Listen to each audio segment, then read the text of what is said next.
तो चलिए वीडियो को शुरू करते हैं।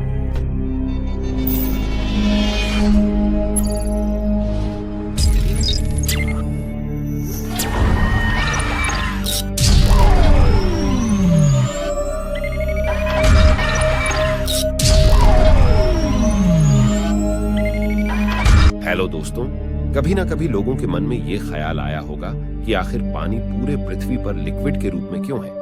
किसी अन्य रूप में भी हो सकता था, जैसे गैस, ठोस या अन्य किसी भी रूप में हो सकता था, लेकिन लिक्विड के रूप में ही क्यों, और साथ ही साथ समझेंगे पानी की उत्पत्ति कैसे हुई, इस ब्रह्मांड के बनने से पहले पानी कैसे बना, और इस पूरे पृथ्वी पर पानी कैसे फैला। अगर पानी किसी अन्य अवस्था में था तो यह लिक्विड के रूप में कब बना? क्या एस्टेरॉयड द्वारा पृथ्वी पर पानी आया, या पृथ्वी के जन्म के समय ही पानी की उत्पत्ति हुई? क्या है सच्चाई पानी की अस्तित्व की? आज इन सभी सवालों के जवाब इस वीडियो के अंत तक। पानी से संबंधित कोई भी प्रश्न नहीं रहेगा। हर एक प्रश्न पानी से संबंधित आपके मन में जो भी है, इस वीडियो को देखने के बाद कोई भी डाउट, कोई भी प्रश्न नहीं रहेगा। तो चलिए वीडियो को स्टार्ट करें। पृथ्वी के 71% हिस्से में पानी है और पूरे पृथ्वी का 29% हिस्से में पूरे संसार के लोग रहते हैं।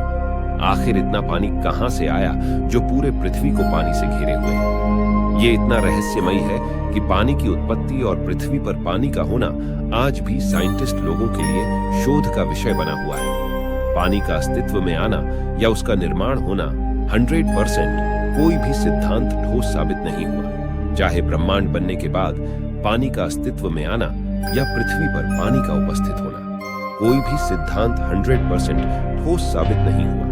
यद्यपि पानी की उत्पत्ति के बारे में अलग अलग साइंटिस्ट लोगों की अलग अलग परिकल्पनाएं या सिद्धांत हैं। माना जाता है कि पृथ्वी की उत्पत्ति के समय 4.5 बिलियन साल पहले ही जब पृथ्वी का जन्म हुआ, उसी के साथ पानी भी मौजूद था। लेकिन कुछ साइंटिस्ट लोगों का मानना है कि जब यह हमारा सोलर सिस्टम बन रहा था, तब एस्टेरॉयड द्वारा पृथ्वी पर टकराने से पूरे पृथ्वी में पानी ही पानी धीरे धीरे फैलता गया। क्योंकि हाल ही में पता चला है कि पृथ्वी पर कुछ एस्टेरॉयड की रिसर्च की गई, तो पता चला कि उसमें उपस्थित द्रव पदार्थ समुद्र के पानी से समान रूप से मिलता है, जिससे अनुमान लगाया जा रहा है कि 4.5 बिलियन साल पहले एस्टेरॉयड ही पृथ्वी पर टकराए थे, जिससे पानी पूरे पृथ्वी में फैल गया। जी हाँ दोस्तों, हमने आपको बताया कि एस्टेरॉयड द्वारा पृथ्वी पर पानी आया और पृथ्वी के जन्म के समय पानी अस्तित्व में आया था। क्या हमारे साइंटिस्ट लोगों के पास इसका जवाब है? आखिर एस्टेरॉयड में पानी कहां से आया और पृथ्वी के जन्म के समय पानी कैसे अचानक उत्पन्न हो गया? क्या पानी जादू से उत्पन्न हो गया? अगर ऐसा नहीं है तो इस पूरे ब्रह्मांड में पानी का अस्तित्व कैसे आया, या इस ब्रह्मांड में पानी सबसे पहले कैसे बना? और क्या इस पूरे ब्रह्मांड में सिर्फ पृथ्वी पर ही पानी है, या अन्य ब्रह्मांड में भी पानी हो सकता है? क्योंकि हमारा सिर्फ ब्रह्मांड ही 93 बिलियन लाइट ईयर्स दूर तक फैला हुआ है, और हमारे इस पूरे ब्रह्मांड में कितने बिलियंस ब्रह्मांड उपस्थित हैं, हमें इसका अंदाजा ही नहीं है। तो सिर्फ पृथ्वी पर इतना अत्यधिक मात्रा में पानी उपस्थित होना, यह कहना गलत होगा, क्योंकि ब्रह्मांड के अन्य जगह पर भी अत्यधिक मात्रा में पानी हो सकता है। साइंटिस्ट लोगों के पास इसका जवाब है, लेकिन इसका ठोस प्रमाण नहीं है। साइंटिस्ट लोगों का मानना है कि अनेकों ब्रह्मांड में अन्य जगह पर भी पानी हो सकता, इसका कोई प्रमाण नहीं है। हमारे साइंटिस्ट इस चीज को जानने के लिए सक्षम नहीं है। हमारे ब्रह्मांड में ही अभी तक सिर्फ इतना जान पाए हैं कि 12 बिलियन लाइट ईयर्स दूर एक विशाल पोषक ब्लैक होल है, जिसे क्वासर कहा जाता है। ये एक ऐसा जगह है जहां पृथ्वी के महासागरों के 140 ट्रिलियन गुना ज्यादा पानी उपस्थित है। ये सुनकर शायद आप हैरान हो गए होंगे कि 140 ट्रिलियन गुना पानी मौजूद है हमारे ब्रह्मांड के इस छोटे से स्थान में। इससे साबित होता है कि अगर 12 बिलियन लाइट ईयर्स दूर 140 ट्रिलियन गुना पानी मौजूद हो सकता है, तो अनेकों ब्रह्मांड में पता नहीं कितना बिलियन ट्रिलियन गुना पानी उपस्थित हो सकता है। इसके बारे में ना तो साइंटिस्ट लोगों को अंदाजा है और ना ही एस्ट्रोनॉमर लोगों को। अब दूसरे सवाल की बात करें तो इस ब्रह्मांड में पानी कैसे आया और कब बनना शुरू हुआ? इस ब्रह्मांड में बिग बैंग के 1 अरब साल बाद पानी आणविक गैस के रूप में बनना शुरू हुआ। पानी बनने की बात करें तो हाइड्रोजन तथा ऑक्सीजन के संपर्क में आने से पानी का निर्माण लगातार होता रहा। H2O का मतलब हाइड्रोजन के 2 परमाणु और ऑक्सीजन के 1 परमाणु से पानी का निर्माण होता है। लेकिन पानी बनना इतना आसान नहीं था। इसको बनने में अरबों साल लगे थे।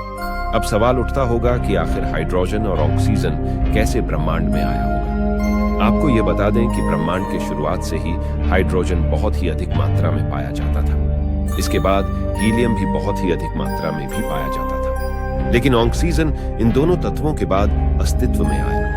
कई करोड़ों अरबों साल बाद ऑक्सीजन हाइड्रोजन के संपर्क में आता रहा, जिससे धीरे धीरे पानी के जलवाष्प को बनाता गया। लेकिन यह ऑक्सीजन गर्म जलवाष्प के रूप में धूल कणों से मिश्रित था और धीरे धीरे पानी के अस्तित्व के रूप में यह बनता रहा, जिससे बादलों का निर्माण धूल कणों, गैसें और जलवाष्प के निर्माण से होता रहा। तभी से पानी का सफर वहीं से चलता रहा और ऐसे ही अभी तक पानी का बनना जारी है। और जी हाँ दोस्तों, हमने आपको सभी साइंटिस्टों के सिद्धांतों और प्रचलित परिकल्पनाओं को बताया, लेकिन दुनिया भर के साइंटिस्टों ने पानी की उत्पत्ति के बारे में अच्छे से नहीं जान पाए हैं। अभी तक इतनी छोटी सी बातों का कोई भी सिद्धांत ठोस क्यों साबित नहीं हो पा रहा है? क्यों अलग अलग साइंटिस्ट के अलग अलग सिद्धांत और थ्योरी हैं जो 100% ठोस साबित नहीं हो पा रहा है?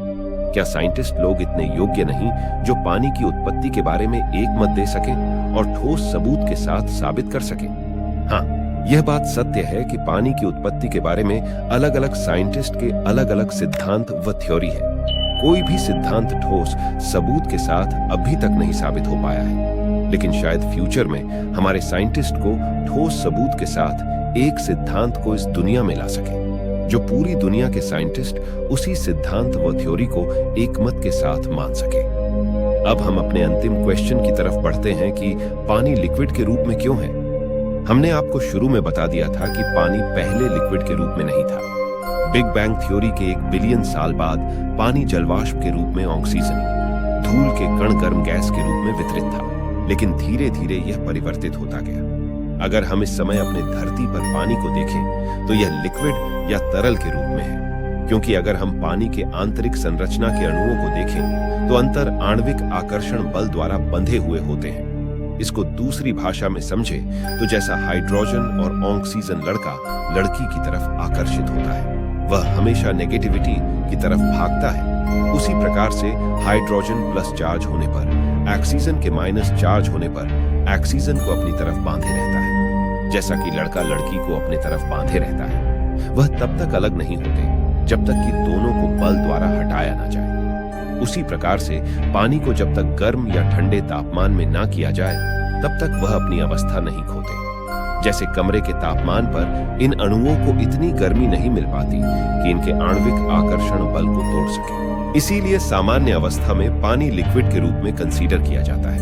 और आपको पता होना चाहिए कि पानी की 3 अवस्था होती है, लिक्विड, सॉलिड और गैस, जो टेम्परेचर बदलने पर इनके आणविक संरचना में परिवर्तन होता है, जिसके कारण से यह अपनी अवस्था खो देते हैं और यह परस्पर रूप से बदल जाते हैं। पानी को यूनिवर्सल लिक्विड के रूप में इसीलिए कंसीडर किया जाता है क्योंकि रूम टेम्परेचर में लिक्विड या तरल के रूप में होता है। इसीलिए पानी को लिक्विड के रूप में कंसीडर किया जाता है। अब तक हमने पानी से संबंधित हर एक प्रश्न और रहस्य को जान लिया है। अगर आपके मन में अभी भी कोई डाउट हो तो कमेंट जरूर करें और please like and subscribe my YouTube channel.